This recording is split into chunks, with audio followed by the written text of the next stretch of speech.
साथियों 2025 में परीक्षा जो यूपीएचईएससी के द्वारा असिस्टेंट प्रोफेसर भर्ती परीक्षा हुई, उसमें एजुकेशन सब्जेक्ट के साथ जो 30 क्वेश्चंस थे जीके के, उनका समाधान कुछ इस प्रकार से है। और ऐसे प्रश्न जीके के अन्य एग्जाम्स में भी आते रहते हैं, तो उन्हें देखना प्रासंगिक होगा। और आप देखें, पहला प्रश्न है जीके का, असिस्टेंट प्रोफेसर भर्ती परीक्षा में ये पूछे गए प्रश्न हैं। तो इसमें पहले प्रश्न में जो अध्याय हैं एनईपी 2020 में शामिल, उन अध्यायों के बारे में सामान्य सूचना मांगी गई है, तो मैच कराना है। तो पहला प्रश्न कहता है कि शिक्षक शिक्षा किस अध्याय में है, तो अध्याय 15 में है। प्रौद्योगिकी का उपयोग यानी टेक्नोलॉजी यूज़, ये चैप्टर 23 में आता है। और प्रोफेशनल एजुकेशन यानी व्यावसायिक शिक्षा एनईपी 2020 के अध्याय 20 का हिस्सा है, 20 का। और प्रौढ़ शिक्षा का वर्णन अध्याय 21-21 में किया गया है, इस पर आधारित ये प्रश्न था। और प्रश्न संख्या 2, मार्च 2025 में सुनीता विलियम्स पृथ्वी पर लौटी हैं इंटरनेशनल स्पेस स्टेशन से। वहाँ पर इनका एक लंबा स्टे हो गया था, 286 दिनों का। तो नासा के बैरी उपनाम से प्रख्यात बुच विल्मोर थे जो इनके साथ लौटे थे वहाँ से। तो 18 मार्च 2025 को आपकी वापसी हुई थी। 286 डेज़ का लॉन्ग स्टे था, और इस दरमियान काफ़ी दुश्चिंताएँ सामने आ गई थी कि क्या होगा, लौट पाएंगी कि नहीं, इसलिए बहुत अधिक चर्चा का विषय बना हुआ था। तो तीसरा प्रश्न है 1857 का जो विद्रोह हुआ था, 1857 की जो क्रांति हुई थी अंग्रेज़ों के विरुद्ध, उसके जो लीडर्स थे उसमें कौन थे। तो देखिए, प्रथम तीन नाम, रानी लक्ष्मीबाई, मंगल पांडे, बहादुर शाह जफर, ये तीनों तो उस संग्राम के नायक थे। किंतु मीर निसार अली, जिन्हें तीतू मीर के नाम से जाना जाता है, ये 27 जनवरी 1782 को जन्म हुआ था इनका, और 19 नवंबर 1831 को इनकी मृत्यु हुई थी। इस प्रकार से ये 1857 का कालखंड इनके जीवन से बाद का कालखंड है, इसलिए इनका उस समय इनके वीरों में नाम होना संभव नहीं है। इनकी प्रसिद्धि है ब्रिटिश इंडिया में जो है, ये बंगाली नेशनलिस्ट के यानी बंगाली राष्ट्रवाद के प्रणेताओं में से हैं, और जो बंगाली रिवोल्यूशनरीज का नाम है, बंगाली क्रांतिकारियों का नाम है, उनमें से आप एक हैं। तो अगला जो प्रश्न है वो है फिर से जोड़े मिलाओ का, लेकिन ये संविधान से संबंधित है। संविधान में विधि के समक्ष समानता आर्टिकल 14 में है। ये पूरा मैच किया हुआ ऑलरेडी है ये प्रश्न, बस ये देखना है कि आप जान रहे हैं कि नहीं। तो यहाँ अनुसूची शब्द का प्रयोग किया गया है, ये हिंदी में गलत है। आर्टिकल अंग्रेजी में लिखा गया है, तो आर्टिकल सही माना जाएगा। और देखें, जो right of equality before law जो है कि यानी विधि के समक्ष समता है, वो आर्टिकल 14 में है। और आर्टिकल 15 कहता है कि राज्य किसी के भी साथ जाति, धर्म, संप्रदाय, क्षेत्र आदि के आधार पर विभेद नहीं करेगा। और रोजगार आदि के संदर्भ में आर्टिकल 16 कहता है अवसर की समानता है, और अस्पृश्यता का निवारण कर दिया गया है आर्टिकल 17 में। तो इस प्रकार से ये जो है कि ऑलरेडी मैच्ड है क्वेश्चन। अब देखिए अगला जो है प्रश्न वो क्या है। छठवां प्रश्न है NAPR, यानी ये ANPR, automatic number plate recognition, इसका फुल फॉर्म पूछा गया है। 2005 में जो क्योटो प्रोटोकॉल लागू हुआ, वो 1997 में एडॉप्ट किया गया था, और ये लीगली बाइंडिंग एग्रीमेंट है अंतर्राष्ट्रीय स्तर पर। और इसका मुख्य उद्देश्य है ग्रीन हाउस गैसों के उत्सर्जन को कम करना। क्रिस्टी कोवेंट्री अंतर्राष्ट्रीय ओलंपिक समिति की अध्यक्ष चुनी गई हैं। 2025 जून में ये कार्यभार अपना संभालेंगी। आप जिम्बाब्वे से संबंध रखती हैं, जिम्बाब्वे की पॉलिटिशियन है।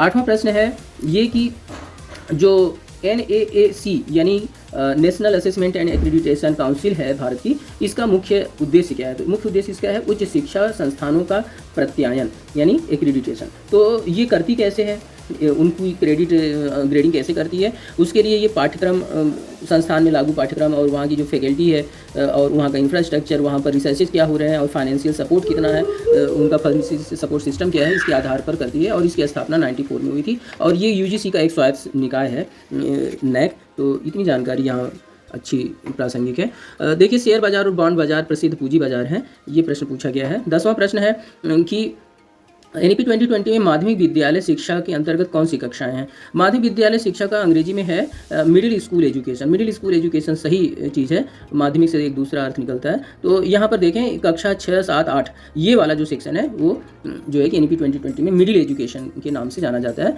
तो 2024 में जो नोबेल शांति पुरस्कार मिला है वो निहोन हिडानक्यो को मिला है, ये जापान की हैं, और ये न्यूक्लियर डिसआर्मामेंट के लिए अंतर्राष्ट्रीय स्तर पर यानी नाभिकीय शस्त्रों के न्यूनीकरण के लिए अंतर्राष्ट्रीय स्तर पर अभियान चला रही हैं, इसलिए आप जो है कि इस साल का पाई हैं नोबेल शांति पुरस्कार। तो महादेवी वन्य जीव अभयारण्य गोवा में है। कोरियोलिस प्रभाव, ये जो है कि वायुमंडलीय दाब भिन्नताओं से संबंधित प्रभाव है।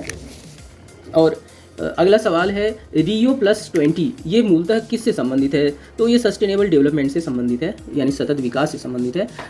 15वां प्रश्न जो है वो है फिर से संविधान से संबंधित। आर्टिकल 50 का संबंध है, ये नीति निर्देशक तत्वों में आता है। ये कहता है कि राज्य क्या करेगा, न्यायपालिका और कार्यपालिका में पृथक्करण करेगा, उनको एक में मिक्स नहीं करेगा। आर्टिकल 143 कहता है सर्वोच्च न्यायालय से जो है कि राष्ट्रपति किसी विधि के महत्व के प्रश्न पर सलाह मशविरा कर सकते हैं, और ये सर्वोच्च न्यायालय की सलाहकार क्षेत्राधिकार के अंतर्गत आता है। और अनुच्छेद 61 राष्ट्रपति पर महाभियोग का जो प्रकरण है उससे संबंधित है, और अनुच्छेद 320 लोक सेवा आयोग के कार्यप्रणाली के संदर्भ का है। तो ये इस प्रकार से मैचिंग करना था। और अगला प्रश्न जो है वो फिर से मैच करना है, लेकिन इसमें राष्ट्रीय उद्यान है। तो राजस्थान का केवलादेव राष्ट्रीय उद्यान है, असम का प्रसिद्ध है मानस राष्ट्रीय उद्यान, छत्तीसगढ़ का है इंद्रावती, और फिर जो है कि हिमाचल प्रदेश का पीन वैली राष्ट्रीय उद्यान। 17वां प्रश्न फिर से जो है कि 2024 में जो भारत रत्न है उसके संदर्भ का है। तो इस बार तो बहुत लोगों को भारत रत्न दिया गया, इसमें जैसे MS स्वामीनाथन जी हैं, चौधरी चरण सिंह जी हैं, कर्पूरी ठाकुर जी हैं, PV नरसिम्हा राव जी हैं, और LK आडवाणी साहब को भी जो है कि इस बार भारत रत्न दिया गया था, लेकिन इसमें हरमनप्रीत सिंह जी इसमें शामिल नहीं है। अब अगला जो प्रश्न है 18वां प्रश्न, वो है फिक्की की स्थापना किसने की? तो फिक्की की स्थापना जो है वो आप देखें पुरुषोत्तम दास ठाकुर दास और GD बिरला साहब ने की थी। 1927 में जो है कि ये स्थापित हुआ था। उस समय देश गुलाम था और अंग्रेज़ी हुकूमत थी, फिर भी भारत में ये महान नेताओं ने ये स्थापित किया था। आर्थिक विकास के लिए पूरा दृष्टिकोण किसने दिया? तो ये पूरा है क्या? पूरा है provision of urban amenities in rural areas. पूरा ये जो है कि कंसेप्चुलाइज किया था हमारे डॉक्टर APJ अब्दुल कलाम साहब ने 2003 में। उनका ये दृष्टिकोण था कि जो अर्बन क्षेत्र की फैसिलिटीज़ हैं वो रूरल एरियाज़ में पहुँचें, और ग्राम और गांव और शहर की जो डिफरेंसेज हैं वो कम हों। लोकसभा की अधिकतम सदस्य संख्या 552 होती है, और सरदार पटेल जी ही थे जो कैबिनेट मिशन योजना के पूर्ण समर्थक थे कांग्रेस नेताओं में। तो कैबिनेट मिशन योजना 1946 की जो थी उसके पक्ष में मुस्लिम लीग थी, और कांग्रेस की तरफ से सरदार पटेल जी उसके पूर्ण समर्थकों में से थे।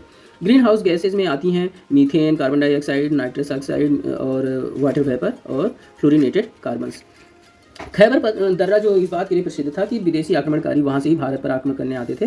भारत विभाजन के पश्चात ये पाकिस्तान की ज़मीन का हिस्सा है। तो इस प्रकार से वर्तमान समय में खैबर दर्रा पाकिस्तान में अवस्थित है। दांत की जो ऊपरी कठोर परत होती है इनेमल के नाम से जानी जाती है, ये कैल्शियम फास्फेट नामक मिनरल से बना होता है।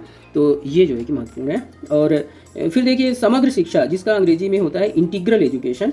तो इंटीग्रल एजुकेशन ये प्रपोज किया था अवधारणा श्री अरविंदो जी ने, और श्री अरविंदो जी की इंटीग्रल एजुकेशन का मतलब ये था कि वो होलिस्टिक डेवलपमेंट की बात करते हैं। वो कहते हैं शिक्षा का परम उद्देश्य है कि होलिस्टिक डेवलपमेंट हो हर इंडिविजुअल का, जिसमें वो कहते हैं फिजिकल, वाइटल, मेंटल और psychic and spiritual all type of developments should take place.